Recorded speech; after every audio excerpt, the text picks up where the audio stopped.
سبا دوشنبه د خوست ولایت په ټولو اړوندو ولسوالیو کې د پولیو واکسینو 4 ورځنی کمپاین پیلېږي. د مسؤلینو په وینا چې په دغه 4 ورځنی کمپاین کې به تقریبا 3,80,000 هغه ماشومانو ته 2 څاڅکي د پولیو واکسین ورکړل شي چې عمرونه یې له 5 کلونو څخه کم وي.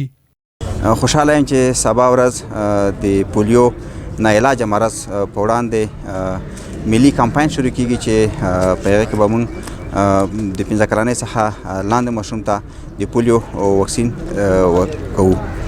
دا کمپاین به 4 ورځې دوام لري. هڅه مو دا ده چې په دې 4 ورځو کې هر کور ته زموږ د پولیو ټیمونه رضاکار ځان ورسوي، په ډیر ادب دروازه ټک ټک کړي او د 15 کلنۍ څخه لاندې ماشومان د پولیو د 2 څاڅکو د واکسین کولو څخه برخمن کړي. پولیو یا ګوزڼ هغه ساري ناروغي ده چې له 5 کلونو کم عمره ماشومان پرې اخته کیږي. بلخوا خلکو پولیو یا ګوزڼ یوه خطرناکه ناروغي یاد کړه. پولیو یا ګوزڼ خو یوه خطرناکه مرضي ده. واکسیناتورانو سره باید په دا برخه کې کومک وشي تر څو ماشومان د فلج یا شلوالي څخه ژغورلي وي.